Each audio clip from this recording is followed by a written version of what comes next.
Hai guys, hari ini saya nak kongsikan resepi kuih lenggang ataupun ia lebih dikenali dengan nama kuih ketayap. Kuih ini adalah sejenis kuih yang sangat-sangat mudah untuk disediakan kerana proses pembuatannya terlalu ringkas serta bahan-bahan yang diperlukan juga sangat-sangat mudah untuk didapati dengan kos yang sangat murah.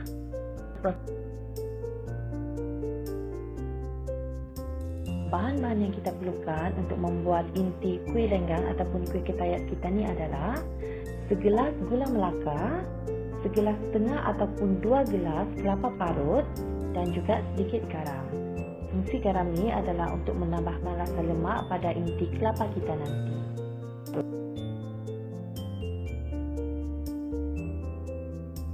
Sekarang kita akan mulakan proses untuk memasak inti kuih kita. Okey, setelah kita masukkan ke semua bahan-bahan tadi itu, kita kena tambahkan lagi dengan sedikit air.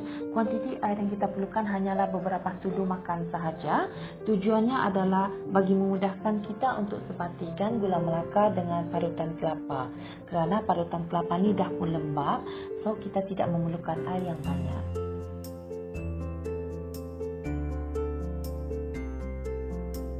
Jika kita perhatikan di sini, kelapa parut dengan gula melaka kita tu dah pun sebati.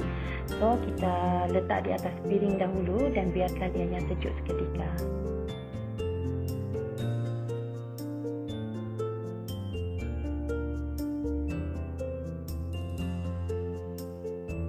Sekarang kita nak sediakan bahan-bahan untuk membuat kulit kuih lenggang ataupun kulit kuih ketayap kita ni.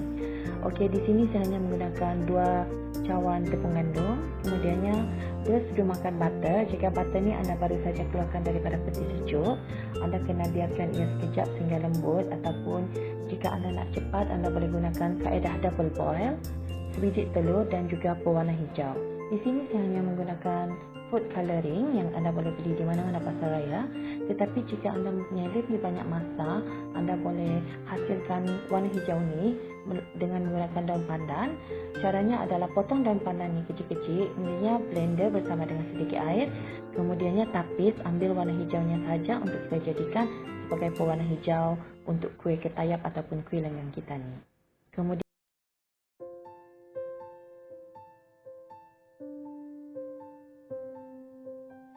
sekarang kita nak sediakan adunan untuk membuat kulit kuih ketayap ni. So, bahan-bahan yang baru saja saya tunjukkan tadi tu, tepung gandum, butter dan juga telur. Kita kena satukan dan kita kacau dahulu sehingga sebati.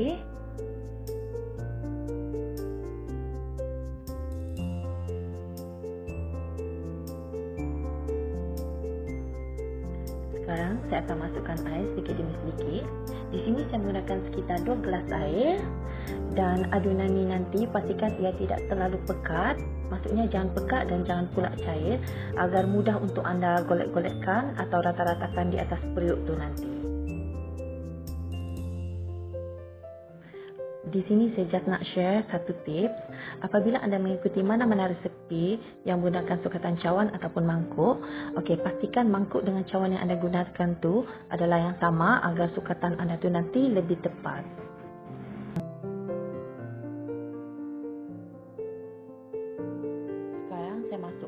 Pewarna hijau.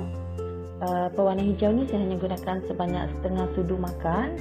Tapi seperti yang saya katakan tadi, jika anda boleh hasilkan pewarna hijau daripada daun pandan, itu adalah lebih baik.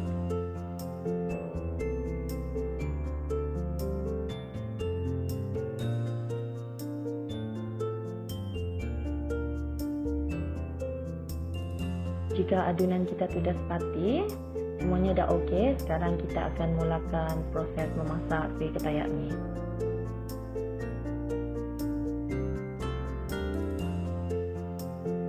Setelah kita panaskan periuk, bolehlah disapu dengan margarine ataupun butter. Ni fungsinya adalah untuk mencantikkan lagi kulit ketayap kita tu nanti. Kemudian masukkan adunan tu dan kita golek-golekkan macam ni agar adunan kita tu lebih rata dan lebih sebati.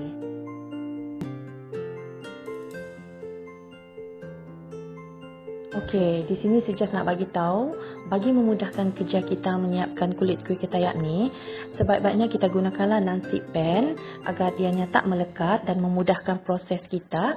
Tetapi jika anda tak mempunyai non-stick pan lagi, don't worry sebab anda tetap boleh hasilkan kuih ni dengan menggunakan kuali biasa.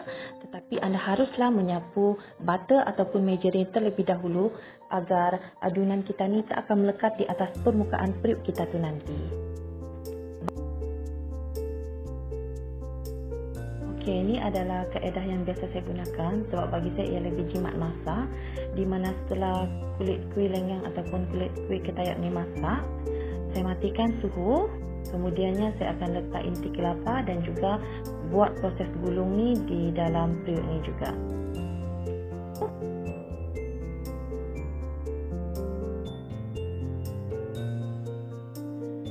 Saiz kuih lenggang ataupun kuih ketayak yang saya hasilkan hari ini agak berbeza di mana hasilnya adalah besar. Ini kerana ia dipengaruhi oleh faktor kebesaran kuali yang saya gunakan. So, jika anda nak buat kuih lenggang atau kuih ketayak yang serupa dengan saiz yang anda boleh nampak di pasaraya, so anda kena gunakan saiz kuali yang kecil sedikit jika nak dibandingkan dengan kuali yang saya gunakan ni. Sekarang kita masukkan lagi adunan untuk membuat kulit ketayak kita yang seterusnya. Seperti biasa, masukkan adunan dan kita golek-golekkan sehingga adunan tadi itu merata.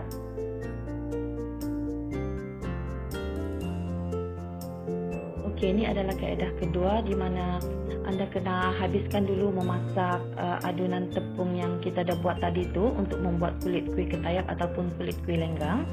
Setelah habis membuat kulit kuih itu, seberapa banyak yang anda dah hasilkan, anda letak di atas pinggan. Kemudiannya barulah anda mulakan proses meletak inti dan juga menggulung satu persatu sehingga habis. Jika anda nak hasilkan kuih ini dengan kuantiti yang banyak, so anda bolehlah gunakan kaedah kedua. Seperti yang saya katakan tadi, sediakan dahulu kulitnya, barulah anda mulakan proses seberapa banyak yang anda nak. Tetapi jika nak buat hanya untuk makan sendiri, anda boleh gunakan kaedah pertama.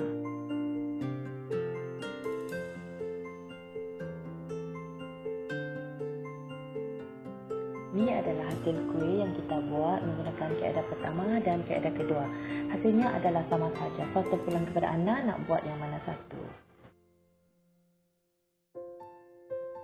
Sekian sahaja perkongsian kali ini. Harap-harap ianya bermanfaat untuk anda. Kepada anda yang belum lagi subscribe channel saya ini, bolehlah tekan button subscribe agar anda tak terlepas untuk video-video dan juga resepi-resepi akan datang. Selamat mencuba dan terima kasih. Alright guys, for subtitle in English, please click the description button, and for those who need subtitle in Chinese, please leave a comment below, then I will provide it for you as soon as possible. So stay tuned and thank you for watching.